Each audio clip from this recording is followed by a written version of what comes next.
está começando mais um episódio do podcast Negócios do Agro e a gente já faz um agradecimento especial aqui para a AgroTravel, a melhor empresa de viagens e experiências no agronegócio nacional e internacional. O nosso convidado de hoje é um verdadeiro embaixador da gastronomia do Cerrado. E mais do que um chefe de cozinha, ele é comunicador, pesquisador e defensor da biodiversidade brasileira. A sua trajetória une sabores autênticos, sustentabilidade e inclusão social. E ele é reconhecido nacional e internacionalmente. Ele usa a cozinha como ferramenta para valorizar culturas, recuperar ambientes e transformar vidas. E ele também já participou do MasterChef, do programa da Band. Eu vou conversar com Vinícius Rossignoli. Seja bem-vindo, Vinícius. Fala, meu querido, bom dia. É um prazer estar aqui. Poxa, e talvez uma coisa importante de colocar aí nesse currículo é ser amigo do Fábio também, que esse aí talvez seja um dos títulos mais importantes. E Com agradecer a AgroTravel certeza. aqui, porque, vou te falar, as viagens que nós fizemos com a AgroTravel foram sensacionais e quem não conhece realmente precisa conhecer, porque esse pessoal parece que sabe o que faz, viu? Boa, é isso aí. Ó, Vinícius, ó, para a gente começar, eu queria que você contasse aí, claro que resumidamente, porque a história é longa, mas como é que começou essa trajetória aí na gastronomia e aí como isso acabou se misturando no agro também? Fábio, minha formação original é comunicação social, publicidade, fiz pós em administração e sempre fui muito ligado a essas questões de marketing, principalmente de neuromarketing. Então, desenvolvimos tecnologias para vendas de marketing de experiência através de jogos digitais. E nesse processo como um todo, surgiu, depois de vários anos de experiência, a chance de trabalhar diretamente com neuromarketing. O que seria isso? Criar significado a partir de estímulos cerebrais indiretos, vamos dizer assim. Por exemplo, marcas olfativas e gustativas. Ela está presente, mas você precisa gerar um tempo de conhecimento para que aquilo tenha relevância e pregnância. E um exemplo claro disso é, por exemplo, você passa na frente da Melissa, você não precisa saber, você não precisa ver a marca da Melissa para saber que você está na frente da Melissa pelo cheiro. BMW, a mesma coisa. Então, isso foi no que eu comecei a me especializar, ainda quanto publicitário. E em 2018 tive essa chance de participar do MasterChef, também por esse desenvolvimento de trabalhos de construção de marca. E lá foi onde eu entendi que minha função de vida, que tinha habilidade para isso, e que minha função de vida era transformar comidas em experiências e principalmente juntar pessoas através desse, que é talvez a principal função todos os dias, que é a alimentação. E hoje me encontrei como embaixador da gastronomia brasileira através do Cerrado. Tem títulos novos desde a nossa última conversa para cá. Hoje eu me tornei doutor em Cerrado, em gastronomia do Cerrado.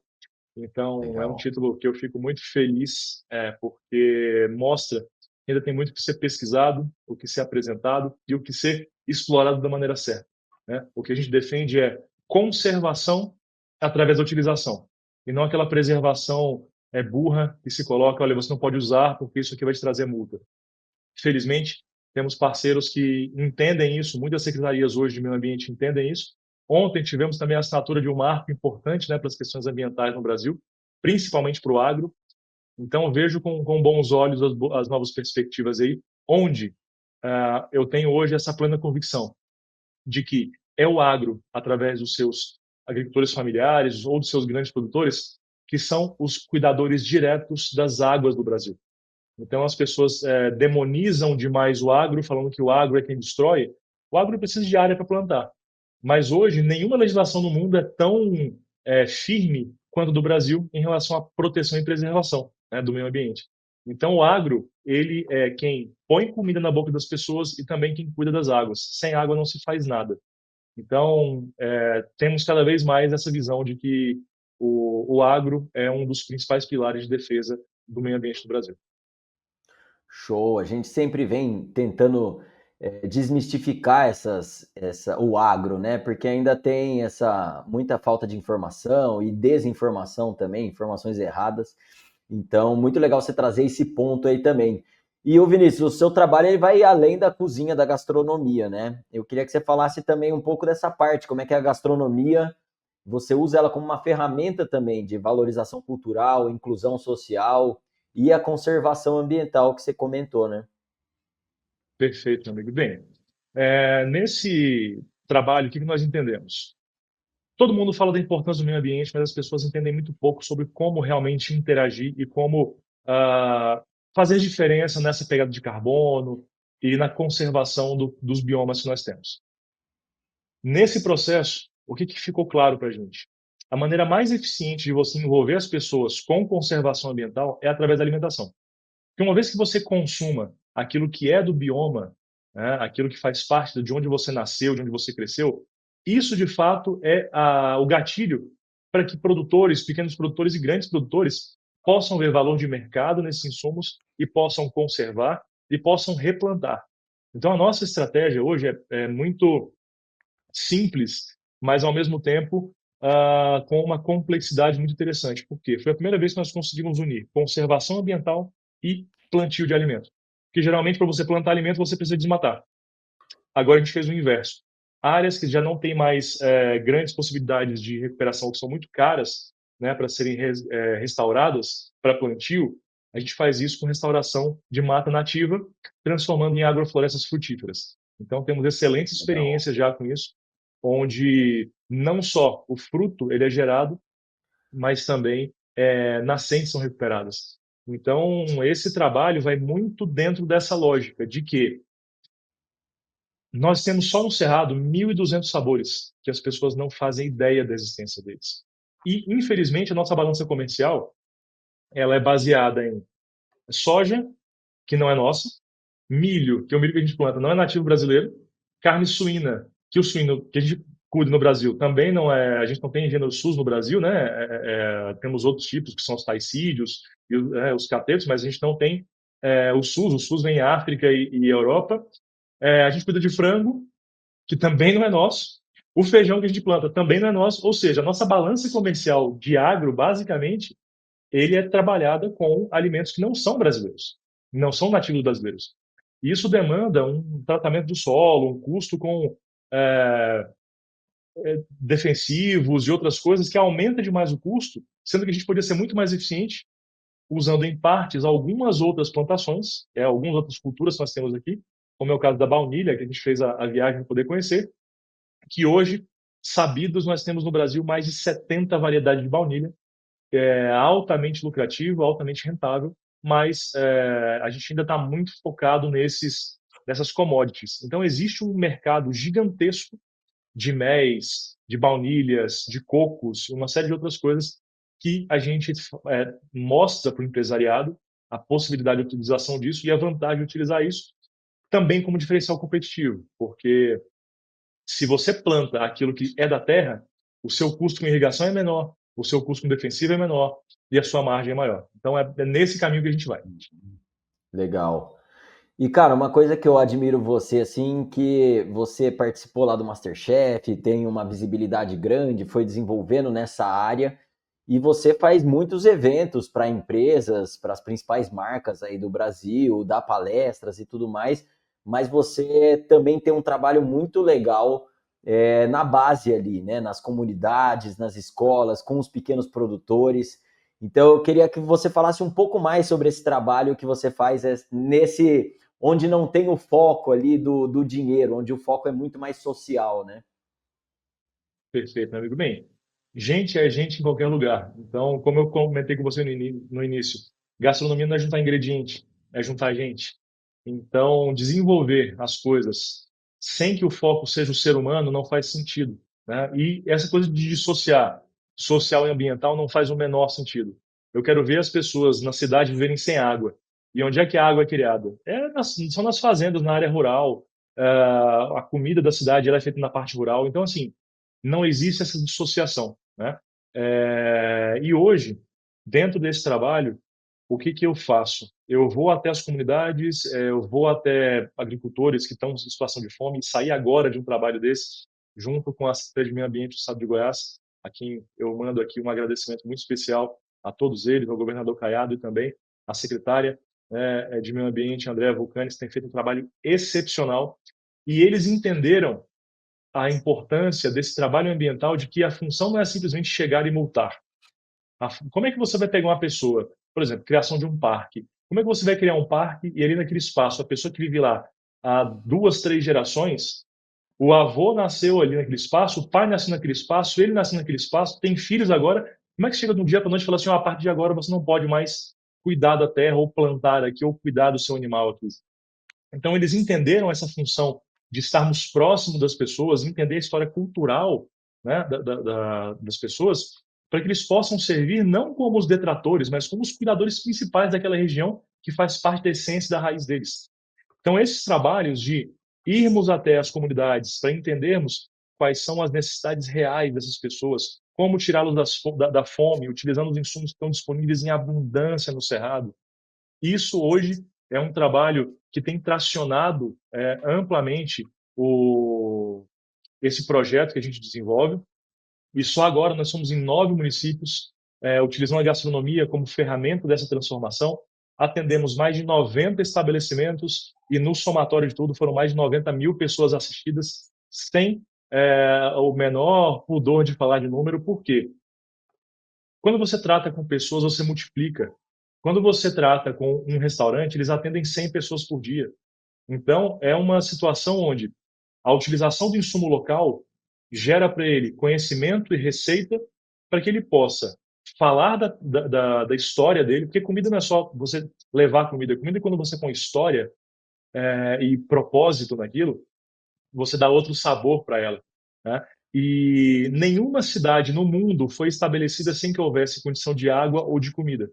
Então, se existe um povoado, se existem pessoas em determinados locais, é porque ali você tem água e tem comida. Então, isso se torna o central, se torna a mola mestra do desenvolvimento social. E quando a gente fala desse desenvolvimento social, a gente está falando de cultura, que é literalmente o cultivare, que é aquilo que eu planto e nasce, que tem tudo a ver com agro, que é o agro, que é isso. É aquilo que você põe na terra e torna cultura. Você não impõe cultura a ninguém, né? A cultura, ele vem daquilo que foi tentado, brotou, nasceu e multiplicou. Então é nessa consciência que a gente vai até pessoas em situação de risco real, mulheres que estão aí sofrendo agressão por estarem reféns de uma situação que elas não conseguem se desvencilhar, e através da utilização desses insumos, elas tanto levam alimentos para casa, como também conseguem gerar receita, né, para que possam arrumar o cabelo, para que possam fazer as unhas, para que possam até mesmo voltar para suas terras. A gente já pegou muitas situações desse tipo, de mulheres que eram reféns de uma situação de não conseguiam sair, né, daquela circunstância, e através desse trabalho de conscientização e utilização do que o Cerrado tem a oferecer, elas desenvolveram geleias, pratos, bolos, pães, e com isso conseguiram receitas para poder voltar das suas terras e, por consequência, sair dessa situação degradante.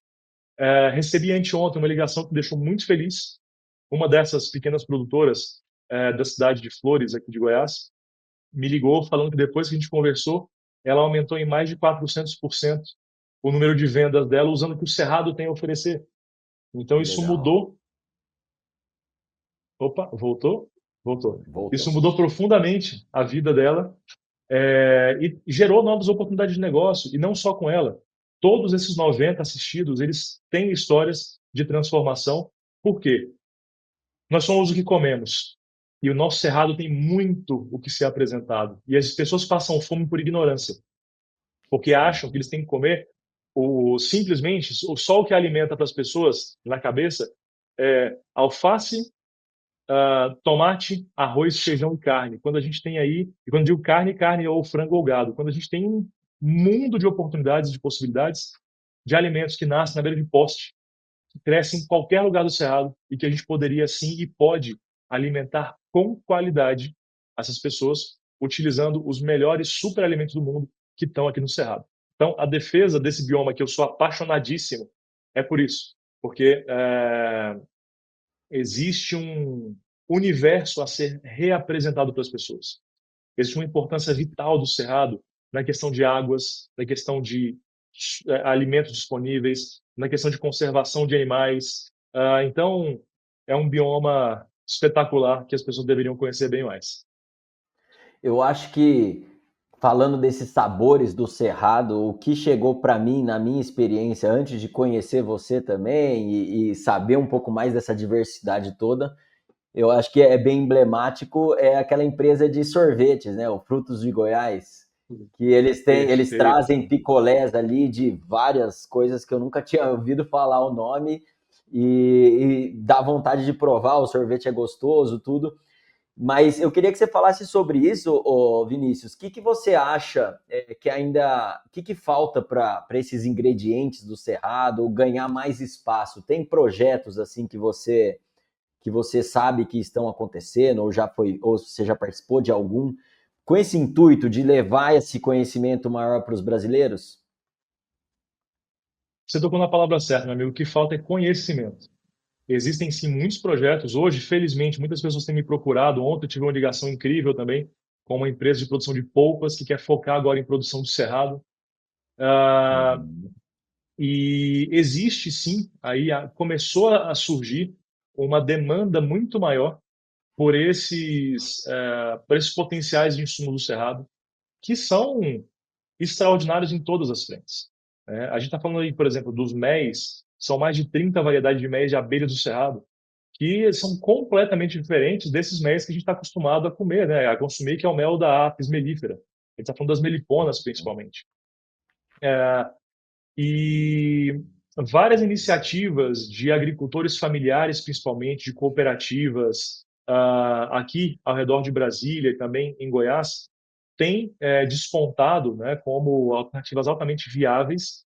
E quando a gente faz trabalhos fora do Brasil, e eu cito aqui como bons parceiros, e o agradecimento por essa preocupação real com as questões centrais, a BMW, que é um cliente, uma parceira de longa data, que foi quem deu um kick-off nesse processo, que foi que permitiu que esse processo fosse iniciado, e que abriu as portas do mundo para que a gente pudesse fazer eventos na França, Estados Unidos, Alemanha, e é tão interessante essa questão de como o mundo vê o Cerrado e a gente ainda não abriu o olho direito para isso, que eu também faço parte da seleção brasileira de churrasco.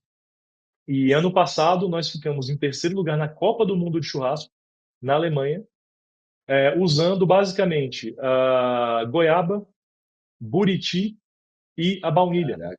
E com isso, as pessoas eles viram o que o Cerrado tem de sabor, os potenciais que tem, e a gente tem aquela síndrome do cachorro vira-lata de achar que sempre o de fora é melhor. A gente tem muita coisa boa. Eu digo para vocês sem medo de errar, os principais e melhores sabores do mundo estão aqui. Só que a gente precisa mudar o prisma, a gente precisa mudar a forma de olhar para esses produtos. E felizmente hoje eu vejo a demanda de muitos produtores que querem investir nisso através dos nossos peixes. Cara, os nossos pescados são incríveis. A carne de tucunaré é extraordinária. Evidente, por ser um peixe muito bom, a gente precisa tomar certos cuidados com a produção dele, mas por que a gente tem tão poucos hoje produtores de tucunaré em tanques? A gente poderia transformar o tucunaré em um outro ativo brasileiro de extrema importância financeira, porque é um peixe de uma carne extraordinária, assim como a piranha. Caldo de piranha bem feito, meu amigo, é uma outra iguaria que o Brasil tem e você não encontra. Você só encontra caldo de piranha geralmente nos botecos. E não estou falando mal do boteco. Eu estou dizendo que geralmente essas comidas que poderiam estar na alta gastronomia, como técnicas tradicionais brasileiras, de indígenas brasileiros e de outras populações tradicionais, a gente não tem acesso a isso porque geralmente fica relegado a essas situações de ah, estabelecimentos muito pequenos. Então, está na hora da gente ouvir mais o que nossa terra tem a dizer e trazer mais esses insumos, porque o mundo quer conhecer. As pessoas estão cansadas de uma alimentação baseada em basicamente aí 10 insumos. Então, somos um celeiro de produção e o Cerrado é certamente um portfólio importantíssimo dessa transformação e de oportunidade de negócio. Pô, ouvindo você falar aí já dá vontade de ir, de ir aí pro Cerrado e começar a experimentar tudo que tem. Muito bom. E Vinícius, você foi com a gente numa viagem na Agrotravel lá pro México. Quando a gente perguntou, quando eu estava na concepção ali da viagem, com o pessoal que estava organizando, eles falaram: a gente quer ver a baunilha fora do Brasil. E aí eu mostrei duas possibilidades. Eu falei: ó, a gente tem o México, que foi onde surgiu a baunilha, e tem Madagascar, que hoje é o maior produtor e exportador do produto. O que vocês querem, qual dos dois vocês querem visitar, né? Vocês querem conhecer a maior produção ou onde surgiu? E o pessoal escolheu onde surgiu realmente. E aí eu queria que você falasse um pouco dessa experiência também, né? Como é que foi mergulhar nessa parte cultural que envolveu os antepassados e como surgiu, como a baunilha foi descoberta e tudo mais, aliado isso à gastronomia e também à produção que a gente viu lá. Então eu queria que você contasse um pouco aí dessa experiência. Fábio, bem, cara, primeiro a experiência foi incrível e volto a dizer que a AgroTravel fez um trabalho excepcional, inclusive de entendimento de propósito, né? De nada adianta você querer fazer uma viagem de negócio onde você vai lá ver e falar, ok. Se isso não gerar conhecimento, não gerar conexões, né, você perde o principal ativo intangível de uma viagem como essa. Então, o planejamento que vocês fizeram foi extraordinário, né, nessa viagem. E foi muito interessante a gente entender essa essência. Quando a gente fala também de Madagascar, é aquela situação. A baunilha de Madagascar não é de Madagascar, é do México, né? Sim, Foram baunilhas tiradas do México, levadas pelos franceses para uma colônia francesa que era Madagascar, porque era mais próximo. Então eles transformaram Madagascar nesse polo central de produção de baunilha. Mas você pode perceber que inclusive as baunilhas são bem mais finas do que as mexicanas. E essa experiência, ela foi muito legal porque a gente pode realmente entender profundamente as essências e o gênese da baunilha, né? Nós tivemos uma cidade que foi muito curioso essa nossa descoberta lá, que é El Tajín, uma cidade inteira onde a economia dela era baseada em baunilha, foi construída, as trocas eram feitas, porque não tinha nada naquela região que não fosse baunilha, que fosse viável para as outras cidades. Então eles construíram uma cidade com as suas tintas, a sua cultura baseado nesse comércio de baunilha. Isso aí para mim foi um dos grandes impactos. Por quê? No nosso planejamento, naquela junção gastronômica que nós fizemos com comida mexicana e comida do Cerrado, uma das baunilhas que nós levamos, que foi a nossa pompona, os mexicanos achavam que a pompona era tóxica, por isso que eles não usavam a pompona. Então, nós levarmos e usarmos a baunilha pompona em um ambiente mexicano, que é onde, né, essa baunilha, esse entendimento sobre baunilha começou, para nós foi uma troca super interessante, porque a gente viu que depois que eles comeram, eles gostaram muito da nossa também. Volto a dizer sobre aquela questão do vira-lata. A gente acha que sempre de fora é melhor. Nós temos muitas coisas nossas que a gente pode e deve mostrar. É bater no peito e apresentar o que nós temos em termos de baunilha.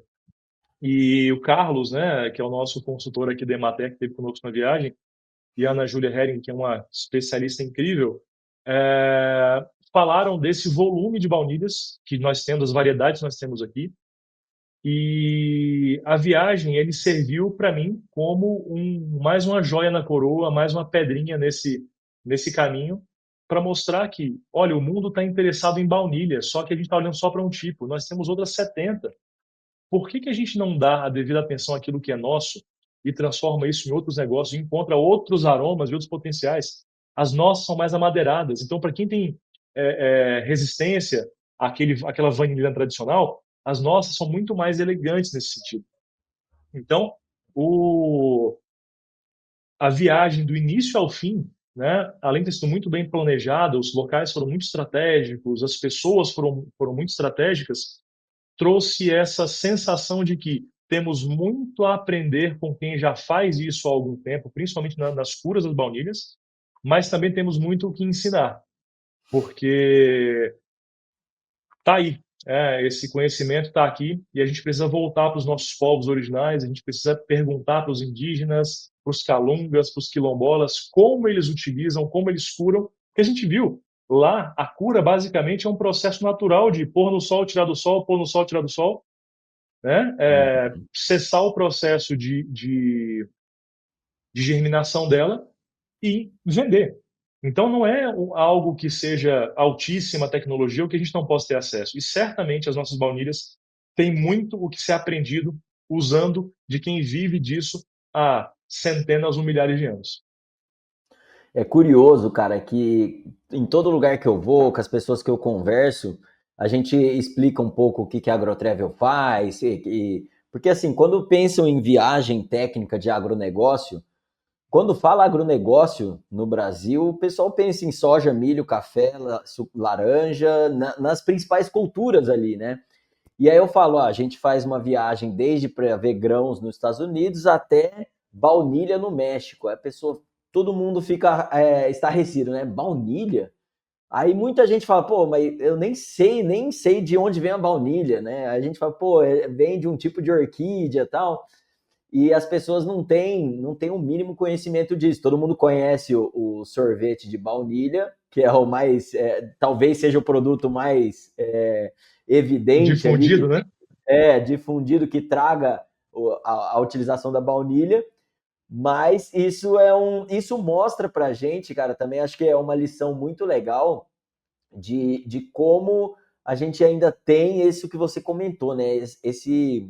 Essa necessidade de comunicação, de explorar melhor esses ingredientes, e aí eu levando aí para o Cerrado também, uma coisa que a gente viu legal foi aquela experiência sensorial, né? De andar no meio da plantação, aí tinha os rituais dos antigos, como é que eles usavam a fumaça, cheirando e tudo mais.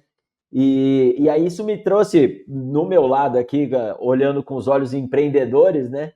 A gente falou, pô, uma experiência sensorial dessa numa fazenda de baunilha aqui no Brasil, pô, faria um sucesso muito grande, que as pessoas querem cada vez mais experiência, né? E aí eu queria saber de você, assim, nesses insights que você teve na viagem, ou que você presenciou lá, que você acha que poderia ser aplicado dentro do Cerrado ali, né? Para usar essa experiência de como eles vendem tudo isso para divulgar esses produtos, os sabores que a gente tem lá no Cerrado.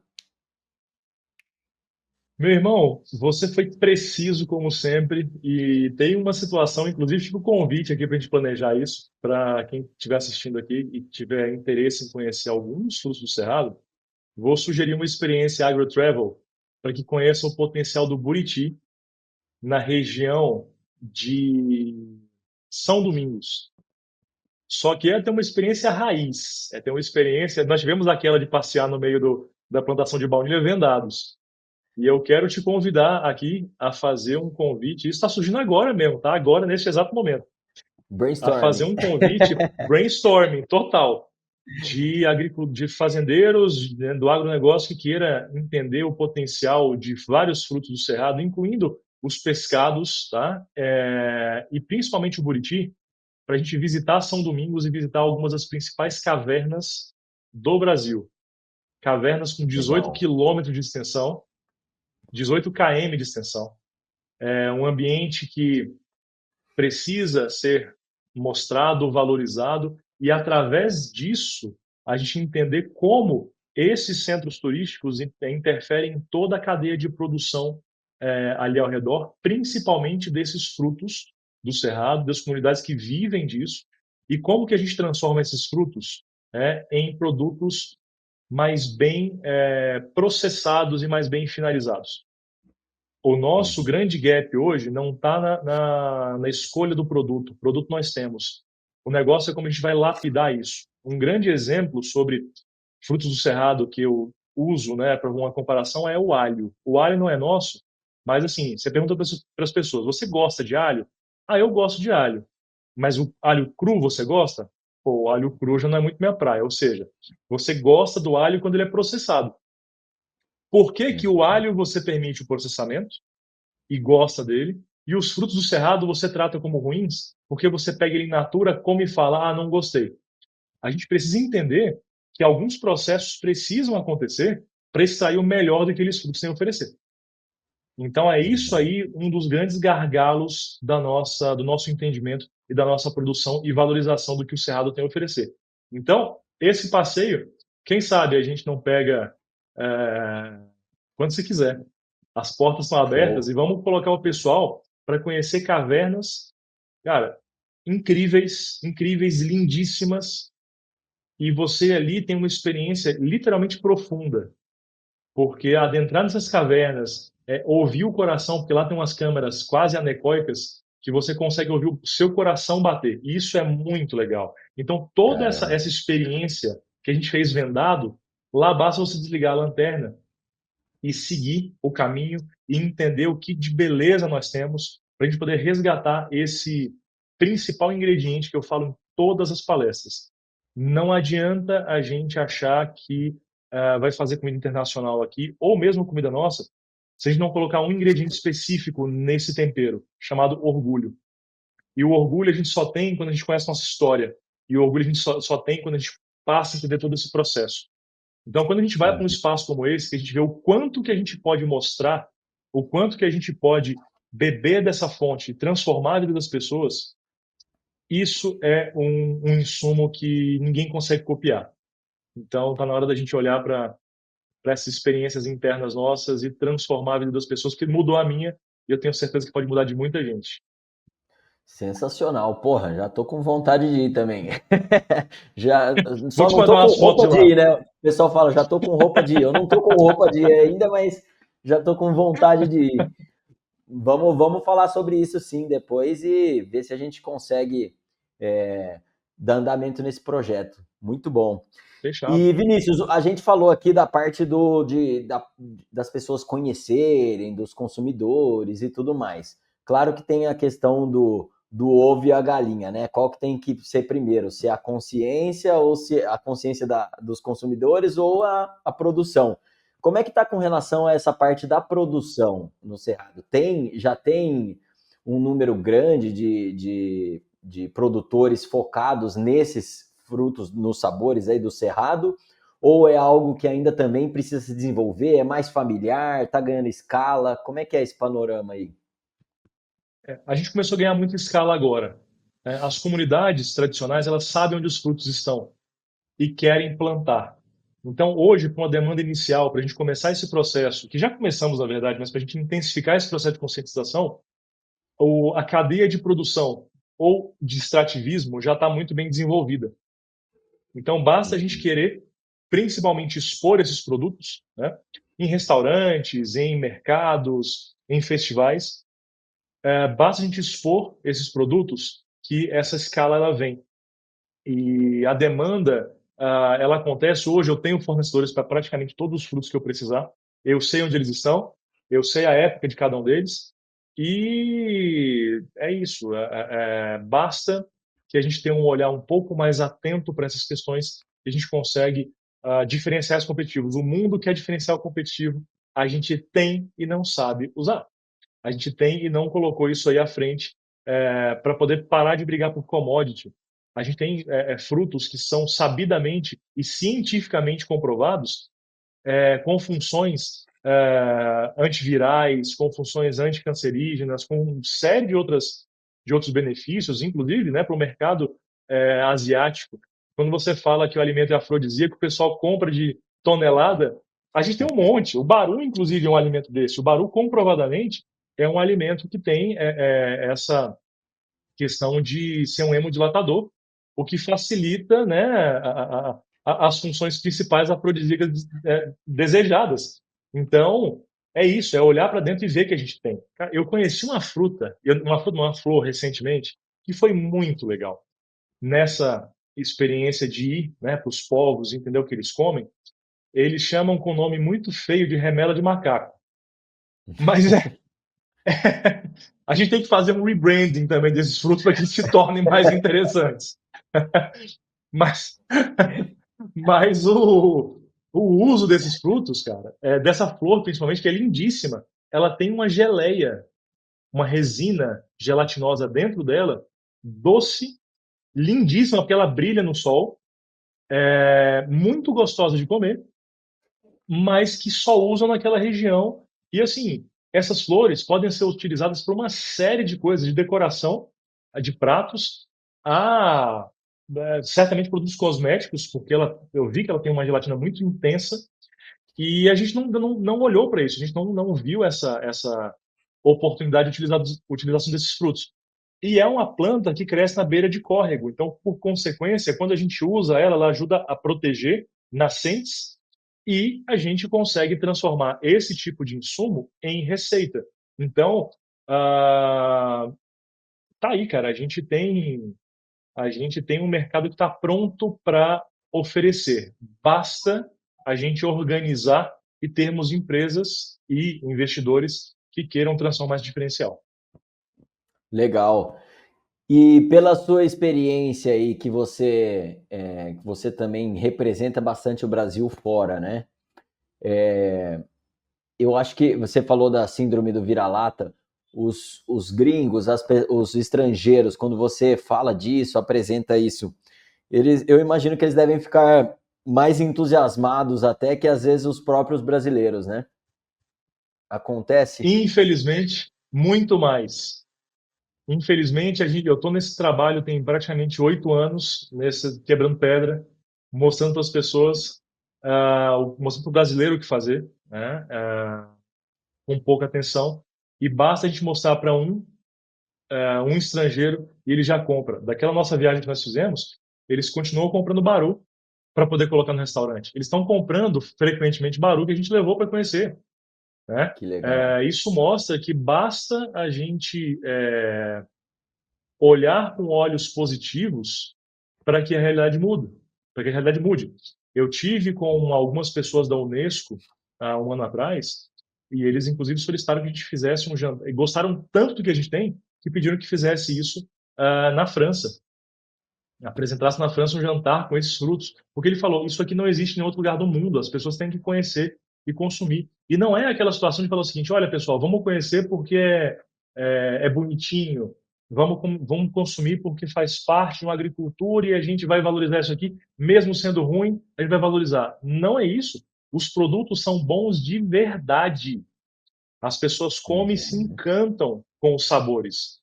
Então não é nenhum tipo de favor, não é nenhum tipo de passar a mão na cabeça e falar, olha, coitadinho, vamos trabalhar com isso aqui porque ele está precisando. Não é. Os produtos são bons, os sabores são marcantes, os sabores são incríveis, os cheiros são singulares. Só Legal. que nos falta esse olhar com carinho para aquilo que é nosso. Eita, Brasilzão. Isso acontece com muita coisa, né, cara? Não é? A gente está dando exemplo aqui do agro, a gente está falando desses produtos e tudo mais, mas acho que é um negócio cultural nosso também de não, nosso natural não, né? Porque esses produtos todos são originários daqui da terra, então a cultura é antiga, mas alguém trouxe essa cultura aí que se transformou a cultura brasileira para não valorizar essas coisas.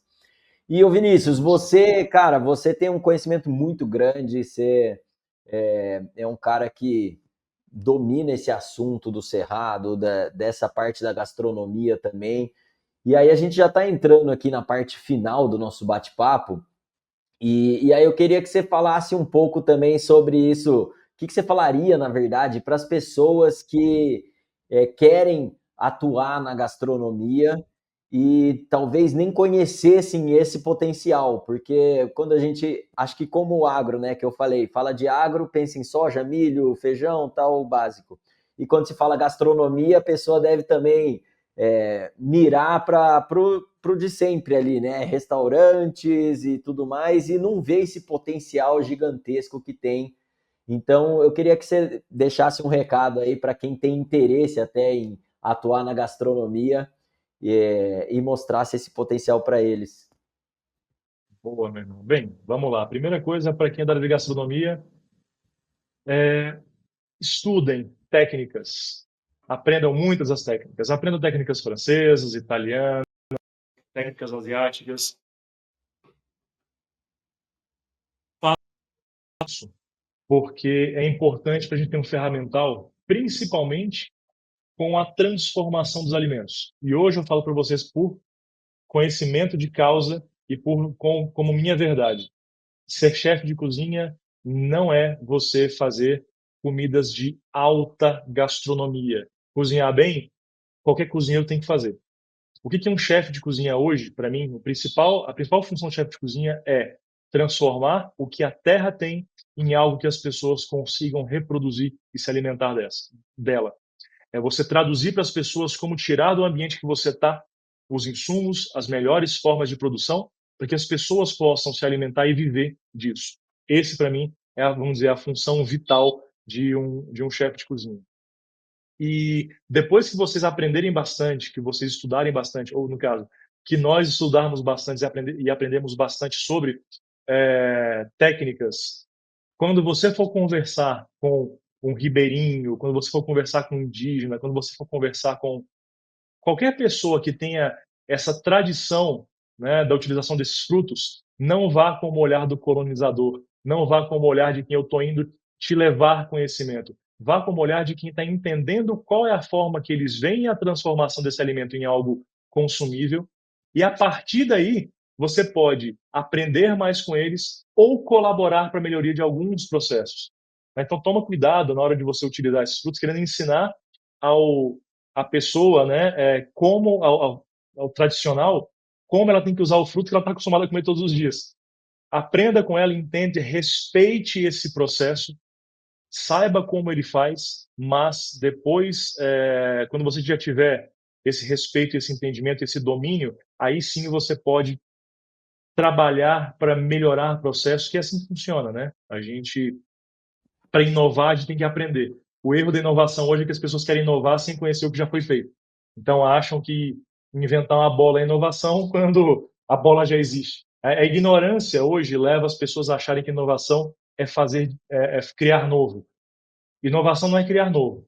Inovação é você usar de processos para melhorar aquilo que já existe com uma função específica. E hoje a alimentação no Brasil e no mundo depende disso. Alguns países já entraram em contato comigo para poder fazer o mesmo processo, principalmente países africanos, para fazer o mesmo processo que fizemos no Nordeste goiano, agora com outros biomas. Isso mostra que a metodologia funciona, que olhar para a gastronomia como ferramenta de transformação social e mais elementar funciona. O que a gente tem que entender é que comida serve sim muito para experiência, mas isso aí é o ápice da gastronomia. A principal função da gastronomia e a principal inclusão social que nós temos que fazer com as pessoas é a inclusão alimentar. E de nada adianta você entregar todo o resto se a gente não dá a dignidade da pessoa de levantar e comer todos os dias para que possa trabalhar e ganhar a vida. Então, a dica para o segmento da gastronomia é isso. Vamos olhar com carinho, vamos aprender e vamos melhorar. É isso aí. Assim, a gente falou bastante aqui no nosso bate-papo sobre a falta de conhecimento desses sabores do Cerrado e tudo mais. E eu acho que a gastronomia é o principal meio aí para popularizar isso, né? Porque uma vez que você prova um negócio que é gostoso, você vai falar para todo mundo e acho que é a principal forma de difusão desse conhecimento vem pela boca, né? Por provar e Perfeito. gostar, né? Perfeito. E assim, e por que a gastronomia é tão importante? Nós temos uma série de cocos que são amplamente utilizados na indústria. Macaúba, por exemplo, o próprio dendê é muito utilizado. Mas por que a macaúba é tão pouco conhecida, sendo que ela é mais importante para a indústria? E por que o dendê é mais conhecido? Porque o dendê, mesmo sendo menos produzido, porque o dendê as pessoas colocam na boca. A macaúba as pessoas usam talvez um biodiesel, alguma coisa que não está no seu paladar. Está como função, é importante. Mas eu quero dizer é que quando você põe na boca das pessoas, isso muda a forma de ver e valorizar os insumos. Muito bom. Maravilha. Vinícius, tem algum projeto que você gostaria de falar sobre ele, que você está trabalhando? Eu sei que você faz vários projetos diferentes. Ou se você quiser deixar uma mensagem final aqui para os nossos ouvintes. Meu amigo, duas mensagens importantes. Primeiro, se você quer, e eu estou falando agora realmente com uma pessoa que virou um amigo e irmão de vida. E não é porque a gente está aqui, não, é porque eu vivi essa experiência. Se você quer fazer uma viagem que transforme principalmente sua relação de negócios, a AgroTravel é um caminho extremamente viável e muito competente para que isso aconteça. E em relação a projetos, o que eu quero dizer para os produtores, se vocês estão buscando realmente entender o que é um cuidado de meio ambiente, nós temos um monte de soluções, de situações onde a gente precisa do olhar do agricultor e dos grandes negócios para que a gente possa recuperar essas áreas e para que a gente possa fazer uma transformação profunda. O processo já aconteceu, a gente não está esperando é, ninguém para que isso aconteça, mas a gente pode acelerar muito essa vertente de verdade se vocês, como investidores e como pessoas que querem deixar um legado, estão buscando algo para poder fazer. A gente tem um monte de soluções para poder mostrar para vocês, principalmente na parte de replantios de áreas que precisam dessa nossa atenção e da transformação de áreas que antes seriam áreas degradadas e com pouca utilização em áreas de recuperação e de plantação de alimentos. Então, estamos aqui para mudar a vida de muita gente, inclusive a nossa, e principalmente deixar legado. Show! Vinícius, um prazer ter você como amigo e ter você aqui também no nosso podcast. Obrigado por compartilhar, pela bondade de compartilhar todos esses conhecimentos. Eu sei que você tem muito mais aí para compartilhar, mas a gente pode até pensar em episódios futuros. Mas obrigado pelo seu tempo e de estar aqui com a gente passando isso adiante para o público. Eu que agradeço, irmão. Sucesso, todo sucesso do mundo para você. Você é um cara do bem, competente, que merece demais. E estamos aí para poder ajudar. Quanto mais pessoas, melhor. Valeu, tamo junto. E agradecemos também aí os nossos ouvintes que acompanharam a gente até aqui. A gente vai deixar na descrição do episódio as informações da Agrotravel e também do Vinícius, para quem quiser entrar em contato com ele, um cara super acessível e um cara que ouve de coração aberto aí novos projetos também. Então, se você tem ideias, pode chamar ele, a gente vai deixar tudo na descrição. E se você curtiu esse bate-papo e gostou, segue a gente lá no Instagram, no YouTube, no Spotify, para não perder nenhum episódio. E não esquece de compartilhar com os amigos, para a gente continuar ajudando a inspirar o agronegócio brasileiro. Muito obrigado e até a próxima!